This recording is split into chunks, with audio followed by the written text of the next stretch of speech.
Hey there, I'm Steve Loflin, and welcome back to Scholar Scoop. I wanted to actually take just a few minutes and reflect on something that I just got out of a meeting a few minutes ago, and it seemed like a really good opportunity to jump on here and tell you about something that we're celebrating.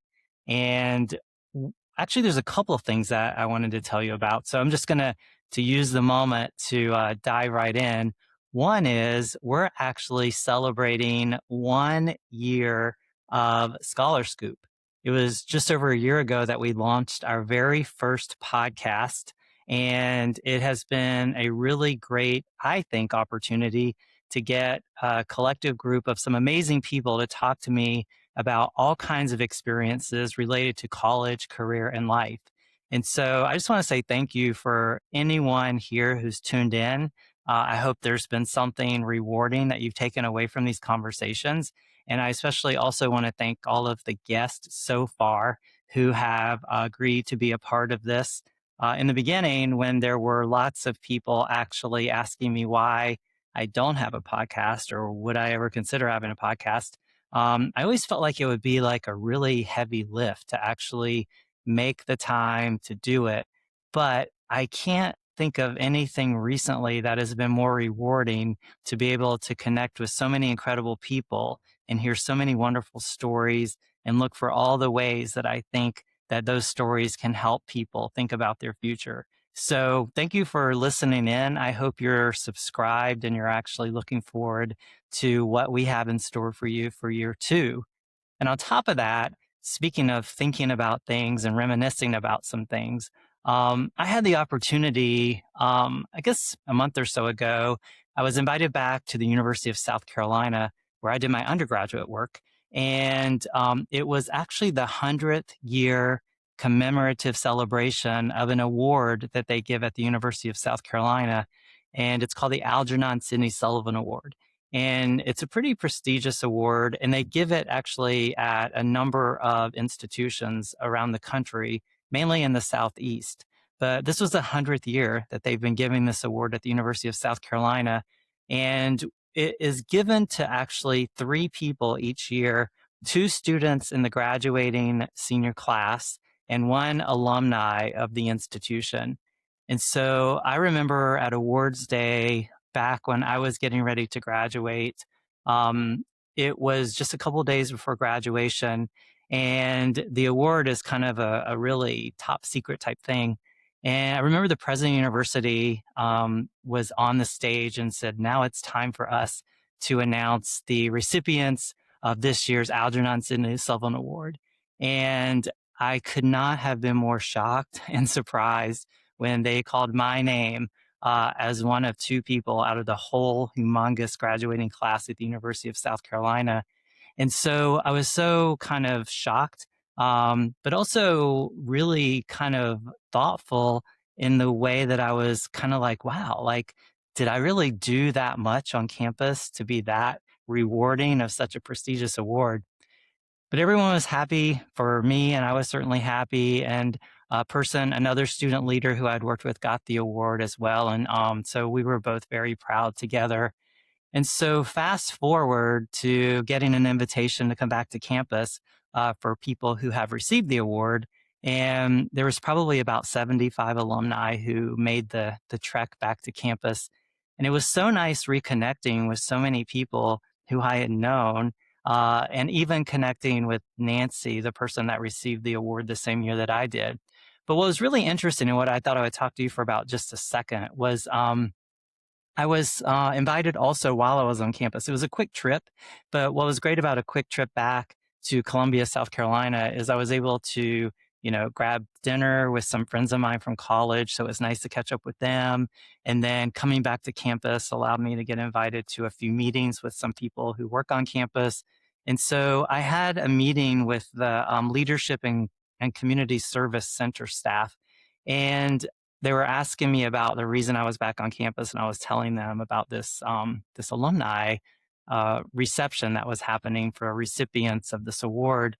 And one of the people in the room said, "Well, when you think about getting that award, and you think back to your college experience, Um, what do you think it was about you, and why do you think you were the person that got the award that year?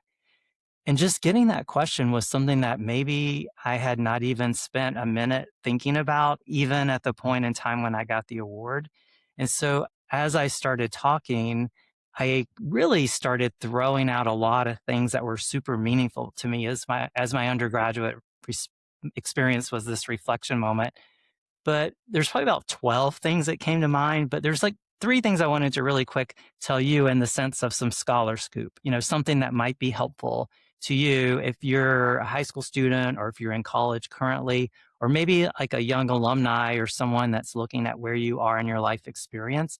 But the things that came to mind quickly, or just three things, I'm going to tell you three things that came to mind a little bit quickly. One is when I got to school as a freshman, I made a very conscious decision that I was going to say yes to opportunities. And so, unlike in high school, I wasn't that active. I had a ton of friends, but I wasn't that active in high school. So, I decided college was a chance to really become active. And so, I started throwing myself into all kinds of opportunities that I would have never even thought about doing when I was in high school. And some of the things I don't know why I said yes to them, but the truth is saying yes to them opened my eyes to so many opportunities and experiences and people that I would have never had otherwise. And so sometimes it's easy to say no, or it's easy to say, I don't have time for this, but you never know if you say yes to something where that yes is going to take you. And along with that answer, someone said, well, what's something that, you said yes to that you feel really proud of? And as I was thinking about it, gosh, there were so many things that I felt like I should answer just because I could remember so many incredible ways that I felt like I had the opportunity to make a small difference while I was an undergrad. But one of the things that stuck out to me was a friend of mine convinced me to run for student government senator. And it seemed like something that felt political, and I never really was sure if that was the right thing to do or not. But this friend of mine who convinced me to do it and became my campaign manager was actually one of the people who I had dinner with when I was in Columbia. So we've remained constant, long-term friends since college. And so I actually won the Senate race. And then I won it again another year. So I was senator for 2 years. And I think about all the things that I was able to impact because I decided to do that. And the one thing I mentioned in this meeting was I was talking to some people that I had known, and they were getting ready to graduate from the university. And it actually was coming up on December. So they were like December graduates. And they said, it's really unfortunate, we have to come back to campus all the way in the springtime because there's no December graduation. And I just remember thinking, oh, well, why is there not a December graduation? Seems like there's a lot of people graduating in December. And so one of the things I put my mind to was like, how do we start a December graduation ceremony at the University of South Carolina? And so it was a really proud moment. As I was approaching my senior year, I was graduating in May, but I was able to get the institution to start a December graduation ceremony that actually started the following December after I had departed. And so I was invited back to be a part of that celebration or that graduation. And it was a celebration because it was a great opportunity. But again, I feel like it was a yes moment. I said yes to doing something I wasn't sure about. I didn't know how to do it. I didn't know what it meant in some cases to be a student government senator. But I could tell you right now off the top of my head, like 10 things that getting into that position allowed me to really make a difference for students on campus. So say yes, because you never know. And along with that, I think when you say yes or you get yourself involved with some things, the other takeaway from or the other side of yes is oftentimes you might go down a path that takes you toward your future in a way that you weren't ever really expecting your future to unfold like. And I think about that because I decided, because of all of these things that I did on campus, um, I wanted to actually now go into student affairs and I wanted to work on a college campus. Had I not done the things that I did on campus, and especially had I not taken a class my very first semester called University 101, you didn't have to take it. It was an elective, but it sounded like something that would be beneficial. So I took it and it got me very interested in the first year experience and how students transition. And I said this to that group of folks that I was meeting with on campus. If I had not taken that class my first semester, I don't think we would have been sitting in that room that day, because I would have never gone down a path to be interested enough in first year student experiences and the sophomore year experience to have ever wanted to think about starting an honor society for first and second year college students. And so to that point, I wouldn't be having a Scholar Scoop conversation here either, because I think it's only because of my path that I took, the things that I did in college, and the way that I brought all that together is what now brings me together with so many incredible people who have really made my life rewarding and amazing. And so I would say to you, if you say yes to something, it's going to introduce you to all kinds of people and all kinds of things. If you say yes to something, it might take you down a path that reinvents or has you rethinking about what your future is going to look like. I think the third thing out of probably the 12, but the third thing that I would say is I remember like 20 years ago, at least, I was speaking at an induction ceremony and I was kind of talking a little bit off the cuff. But one of the things that I talked about was the importance of networking.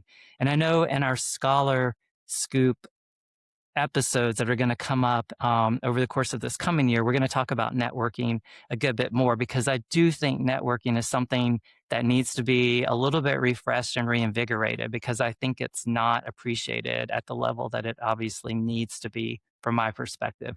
But I remember in this conversation that I was having an induction ceremony, I said that one of the things that has become obvious to me is that there is only one letter difference between networking and not working.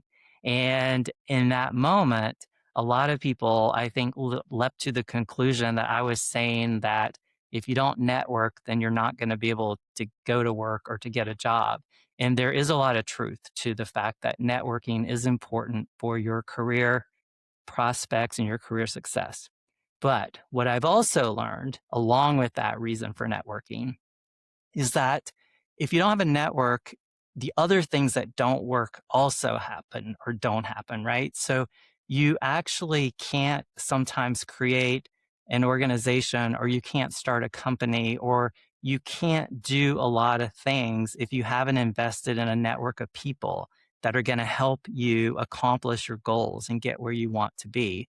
And so when you think of networking, sure, it's great and it's important to network when you're thinking about your career prospects or where you want to go with your career. But you should also think about your network in terms of what does it actually mean to have a network to help me achieve the things that I want to achieve. And that might go well beyond what it means for you just for a job. And I say that in the context of, our this past year of Scholar Scoops. It's been incredible to tap into the network of people who I've met through this journey I've been on with NSCS, and the ways that so many people immediately said yes to the opportunity to be a part of a Scholar Scoop conversation. So I appreciate that they took the yes and they were willing to do it. But on the same page, these are all people that are a part of a network that I've built over a lot of years. And I think it's something that I don't ever want to take for granted or to underestimate, because there's been so many people that's been a part of the growth trajectory of the crazy idea that I had. But as I always say, when I speak at induction ceremonies, everyone that becomes a part of NSCS or any organization that you're looking to contribute to be a part of, to get something out of it, if you want to invest some time, I hope you look around and think about the people that you're meeting and the opportunities that you have to leverage sometimes those friendships in ways that's going to help a lot you, them, and other people potentially have a more rewarding experience as a part of the organization. But it could also turn into something that becomes much more than that in terms of helping you launch something into the world. So there's just been a lot of reflecting going on lately when it comes to thinking about Scholar Scooping, I guess. And in this moment, kind of as we've recently wrapped up an academic year, we've wrapped up a year of Scholar Scoop, which has been very rewarding. And I had the opportunity to be back on campus and do some really good reflecting on what it meant to get a really prestigious award because of the contributions that I made as an undergraduate student. And I think most people, maybe it's what I hope, I think it's how it kind of what I think about, but I hope most people aren't doing all the things that they're doing to make a difference because they want to get an award. But I think getting an award is such a nice moment to kind of bring things together to help you feel appreciated and celebrated for the things that you accomplish. So I hope as you embark on the things that you're wanting to do, that there'll be all kinds of ways that you feel appreciated. But I also hope that you'll take maybe these 3 points to heart in some way, shape, or form.